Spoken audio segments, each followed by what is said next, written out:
Well, hey, it's Harriet's Florida Kitchen. I'm Harriet. This is my kitchen. We're in Florida, and today is we're making our Halloween special. We have two things. One is we're making a pumpkin pie from scratch, manhandling a quite large pumpkin, smallest one I could find at Publix, but it was enormous. And we're going to have a ghost story at the end. Not just any ghost story, but a Florida, in fact, a Tampa ghost story that most people don't know unless they were members of Tampa Preservation about 20 years ago. So you can watch this. You can watch how we do the pumpkin pie, how I do the pumpkin pie. It's not a royal we.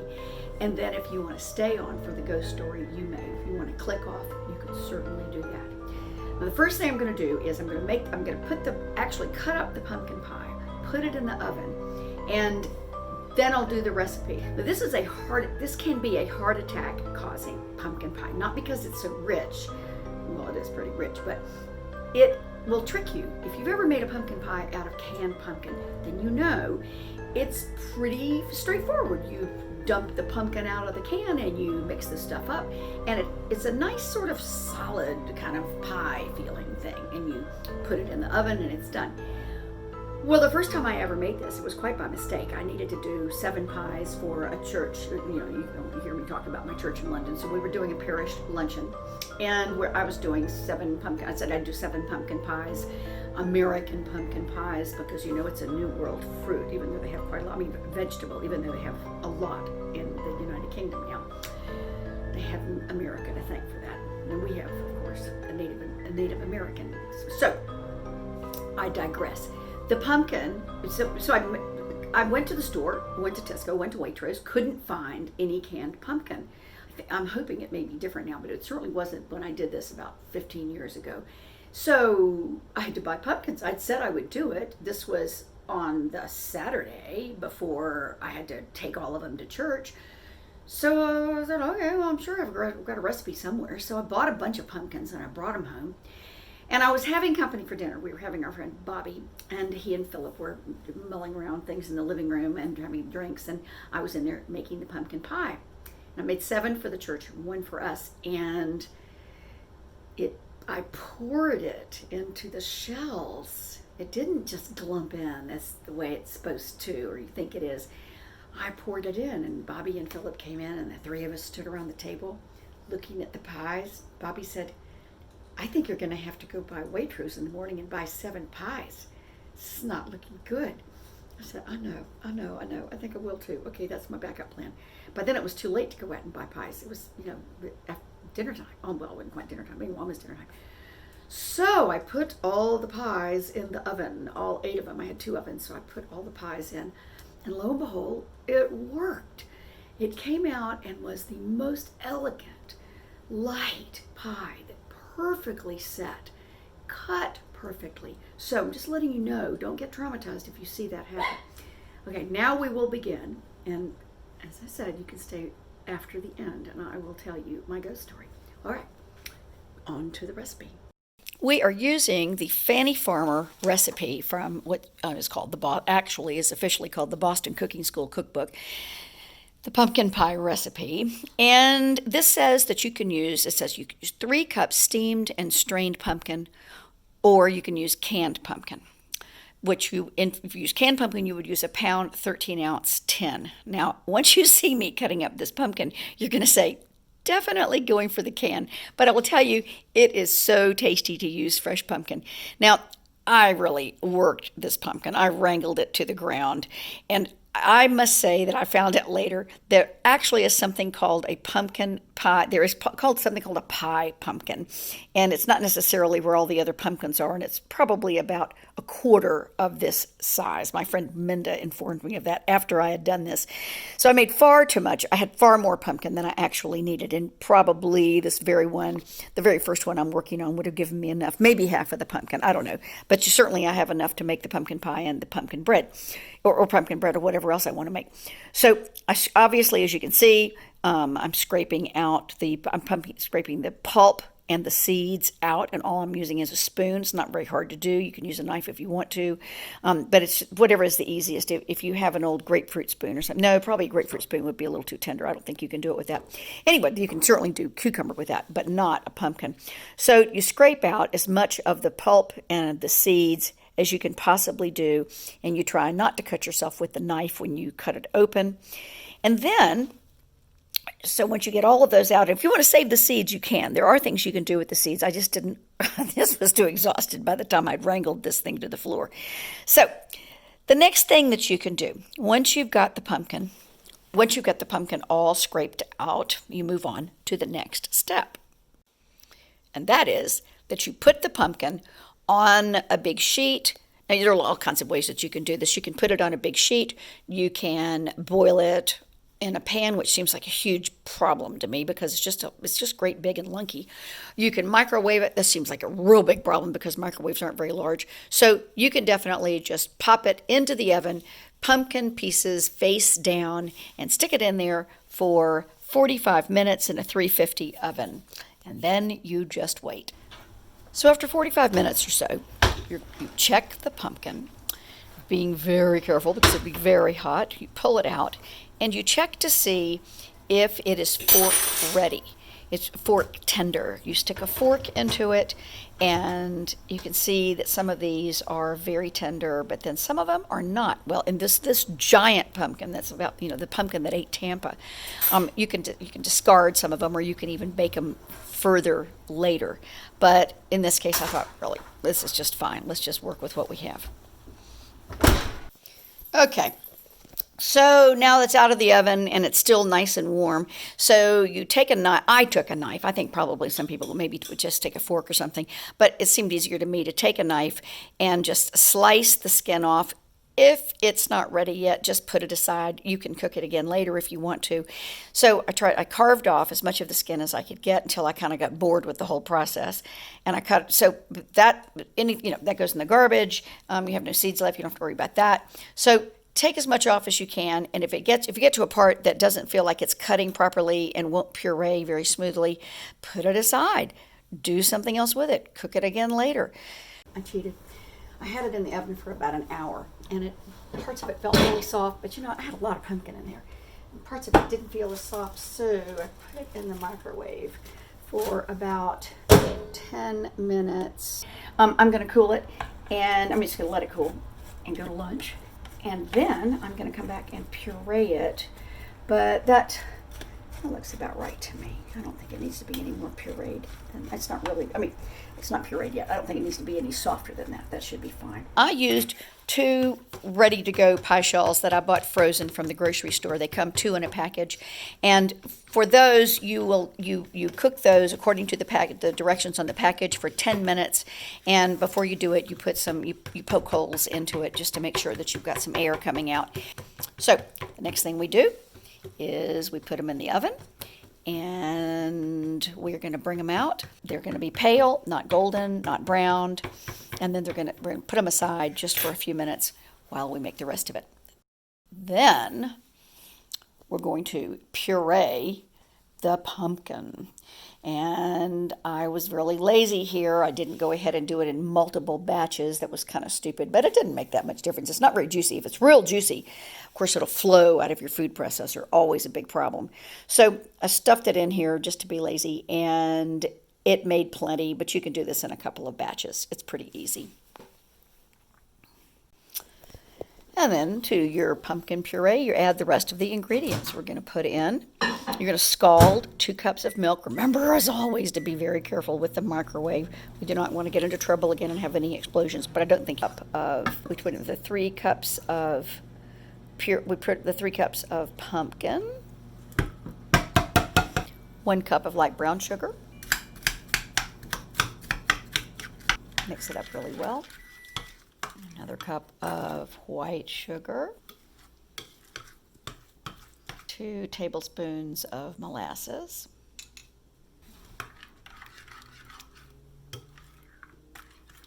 1/4 teaspoon powdered cloves, 3 teaspoons of cinnamon,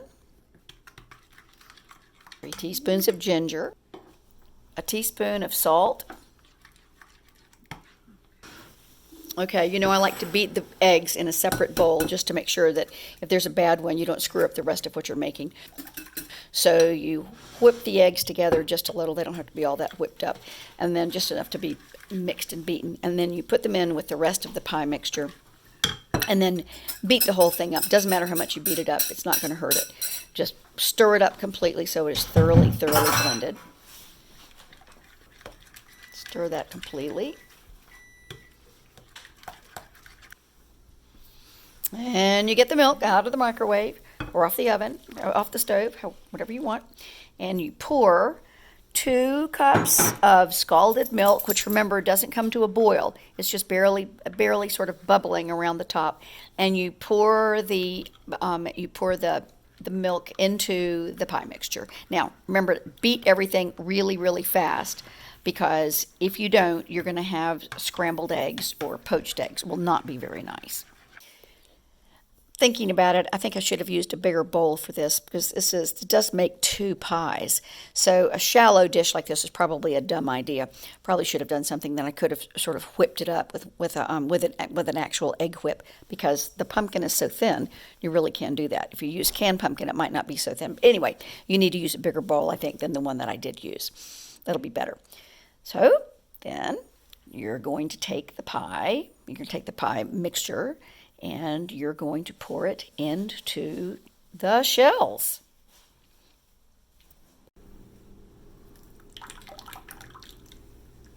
Then you put the pies onto a cookie sheet, which will make it a lot easier to handle. Now, we start the pies out you preheat the oven to 450 degrees, and you start them out for 10 minutes on the bottom shelf. Then, after they've cooked for 10 minutes, you then turn the oven down to 350, and you bake them for 40 more minutes, or until they're done. But you're going to pretty much be done at 40 minutes. It'll be fine.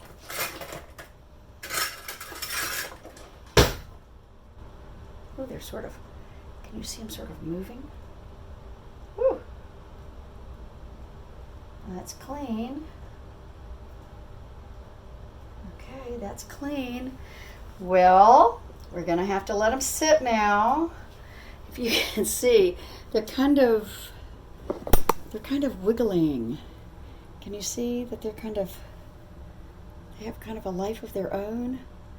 Not sure that it's really obvious. You're kind of breathing a little bit. So I'm going to let them sit for a couple of hours, and when they get a little cooler, I'm going to refrigerate them, and we'll see if they set. Okay.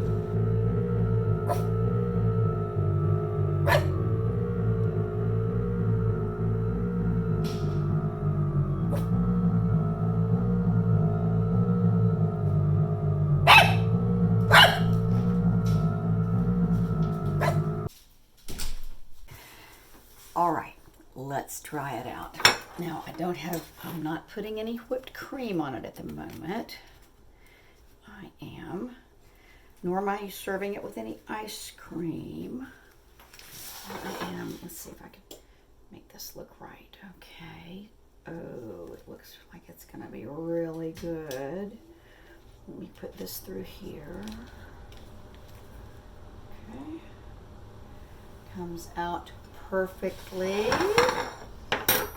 Okay, now take a little taste.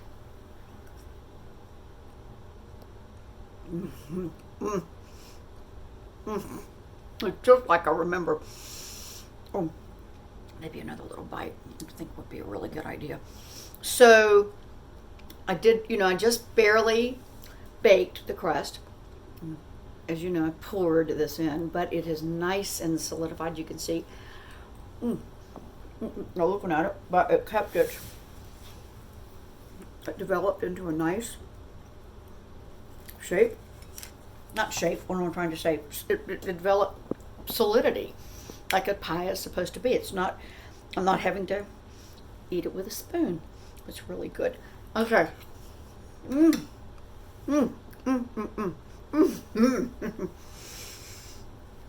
Yum. better than pumpkin season. Okay, so now I'll tell you my story, my ghost story. And if you don't want to hear a ghost story and you just tuned in to cook, well, look away now. Okay, so this is a story. And I was involved for years in an organization called Tampa Preservation. And we saved old houses. That's what we did. And one of the things we were involved in was the revitalization of our oldest neighborhood in Tampa called Tampa Heights. And we probably redid or sold for rehab some 60 houses, maybe more than that. We had a wonderful director named Ann. Started with the first one named Barbara, and then one named Ann. And if we looked at a house and it had, missing the ceiling, missing the floors, missing walls, maybe some windows, like all the windows, we'd pretty much look at it and go, we can do this. We can do this. We can fix this. Okay, this will work. And we'd work on getting the prices together, and we'd figure out how to do it, and then we'd sell it, move on. And the idea was also not to gentrify the neighborhood, so neighbors could stay who lived there. Anyway, when we came upon a house we couldn't work on, it was unusual, but we did find a few. And when we did that, when those had to be torn down, we would build compatible rehabs, so houses that had front porches and things that were the proper setback, that looked very much like the other ones that we'd torn down, only of their century, of the late 20th century. So we sold one of these houses that we had built, one of our compatible infill houses, to a great lady, and she sold it, eventually made a little profit that was good, and she sold it to a pair of sisters, not twins I think, but anyway, sisters who were raising their children together, and they bought the house. And they fit right into the neighborhood. Everybody liked them. They got along with everybody, and which is very important when you're revitalizing a neighborhood. And they had their children, and each sister had had one of the front bedrooms. And one day, one of the sisters walked in, and she said, "Well, who's that?" And her sister said, "Who?" She said, "Well, that guy with you in the bed." And she said, "There's nobody with me in the bed." And she said, "What are you talking about?" "Him." She said, "What are you talking about?" "Who?" "Well, the sister who had walked in the room could see somebody, and the one in the room could not. So then several of the children could see this man, but a couple of them could not. So they realized they had a ghost, and they kind of got used to him. He was around for a while. They asked the neighbors if he looked like, they described what he looked like, and some of the neighbors said, I think that sounds like Chester. And he used to live in the house that was torn down in the front left bedroom. And they said, well, that's kind of where he hangs out now, is the front left bedroom in a new house. But anyway, they kind of were used to him, and everybody knew he was there in the family. But then Chester started sort of moving out of his comfort zone, certainly out of their comfort zone. One day, one of the ladies showed up at our office and said to Ann, I think we need an exorcist. Ann said, what are you talking about? So that's when we first heard the story of the ghost, Chester. And Ann said, well, what's happening? She said, well, we were kind of used to him. It was really fine. But then he began to be a problem with our friends, and he didn't like us to have company. And he would get mad and started sort of coming downstairs and menacing them. And not everybody could see him, but some people could. And he seemed like he didn't like them, and he scared people. So we got to get rid of him. We can't have this. So Ann said, well, okay. And she said, so here's the most recent problem. She said, a friend came over and was going to cut her hair. And so we said, well, we've got to get the kids at school. She said, oh, okay, I'll wait here. I won't ride with you. So she said, I'll just read your magazines. So she was sitting in the living room downstairs reading the magazines when they left. And they came back 15 or 20 minutes later. And she was sitting out on the sidewalk, out on the pavement, reading her magazine, sitting on the pavement. And they said, what are you doing? She said, I'm not going back in there while that guy's there. She said, he gives me the creeps. And I'm just not, you tell him to go, and then I'll come in and then I'll cut your hair. I thought, oh no. Then they said, did it look like so-and-so? And she said, yeah. I said, that's it, that's Chester. Okay, he's gotta go. So anyway, Ann found an exorcist, called the local Catholic church, and they said, we've got a priest who can do that. And he went, and I never heard, as far as we know, Chester never came back. That was the end of that. And so that is my Tampa ghost story. Thank you for joining me. I hope that you enjoyed the pumpkin pie, and I hope you enjoy my ghost story. Okay, happy Halloween. Bye.